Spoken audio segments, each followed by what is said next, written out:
I'm going to discuss glucose, part of carbohydrate under biomolecules. How glucose is prepared. The formula of glucose is C6H12O6. It is an aldohexose.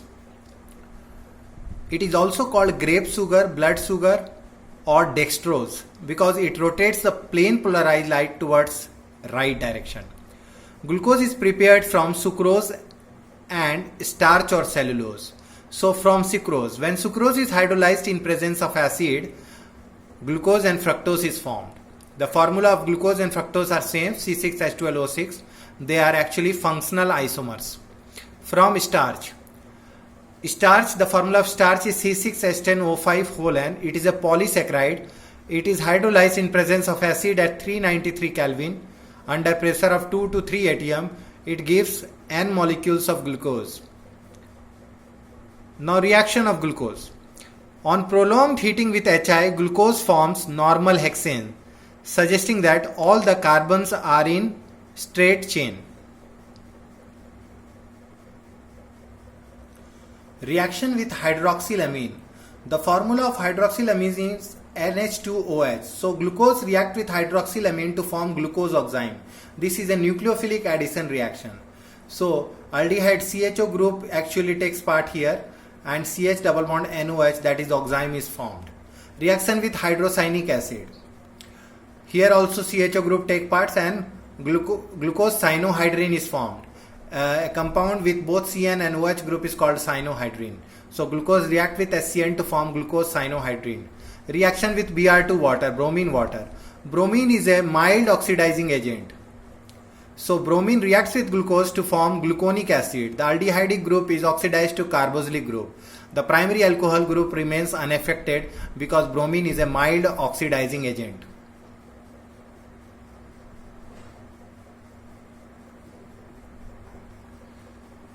Glucose reacts with concentrated nitric acid to form saccharic acid. Concentrated nitric acid is a strong oxidizing agent, so it oxidizes both aldehyde as well as primary alcohol. So saccharic acid is a dicarboxylic acid. Even gluconic acid, when treated with concentrated nitric acid, forms saccharic acid.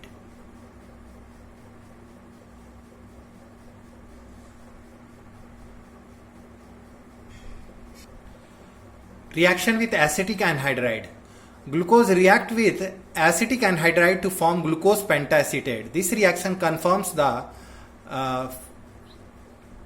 presence of 5 hydroxyl group in glucose. Glucose is correctly named as D plus glucose. Here D is the configuration based on glyceraldehyde. The OH group on the highest number of chiral carbon is on the right side. Plus sign here, plus sign give hints about the dextrorotatory nature of glucose.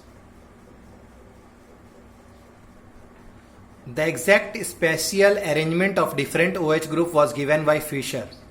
So the capital D and L before the name of any compound indicate the relative configuration of a particular stereoisomer. The reference molecule is glyceraldehyde. If the OH group on the chiral carbon is on the right side, then we call it D-glyceraldehyde. If it is on the left hand side, we call it L-glyceraldehyde. So if we see the structure of glucose on the right hand side, we find that on the fourth number of chiral carbon, the highest number of chiral carbon, the OH group resemble with the D form of glyceraldehyde. Therefore, it is called D plus glucose.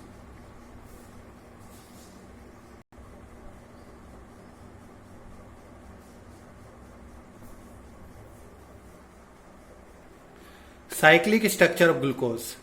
One OH group may add to the CH group and form a cyclic hemiacetal structure.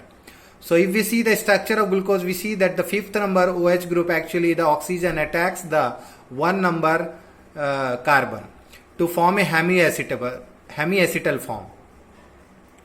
So glucose exists in two different crystalline forms which are named as alpha and beta.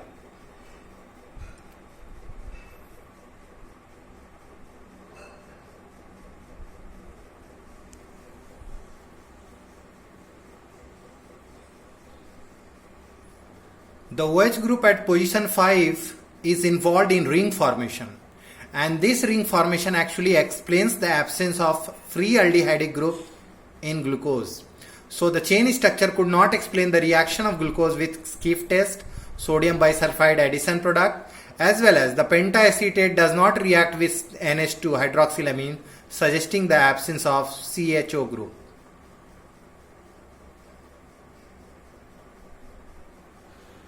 The cyclic structure of glucose is derived from pyran, which is a cyclic organic compound in a ring form with one oxygen atom and 5 carbon atom.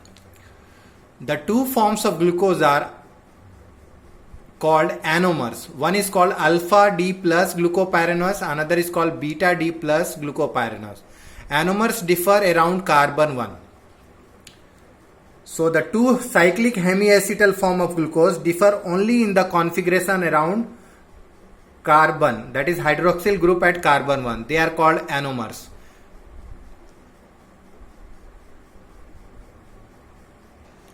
Reducing sugars. All those carbohydrates which reduce Fehling solution and Tollens reagents are referred to as reducing sugar. All monosaccharide, be it aldoses or ketoses, are reducing sugar. Maltose and lactose are also reducing sugar, whereas sucrose is a non-reducing sugar as the free aldehyde group is absent.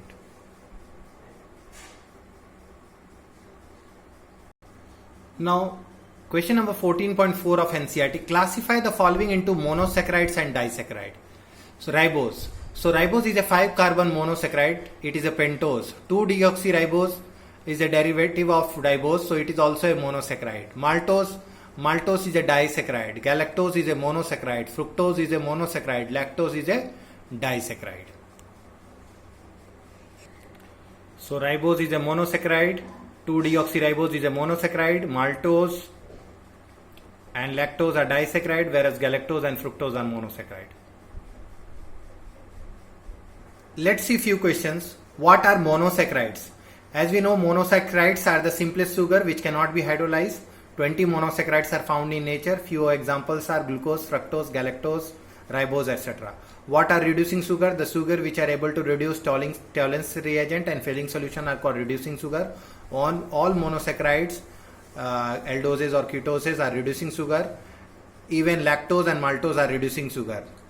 Write two main functions of carbohydrate in plants. What are the hydrolysis product of sucrose, maltose and lactose? What happens when D-glucose react with HI, Br2 water, HNO3? So you will be able to solve all these questions.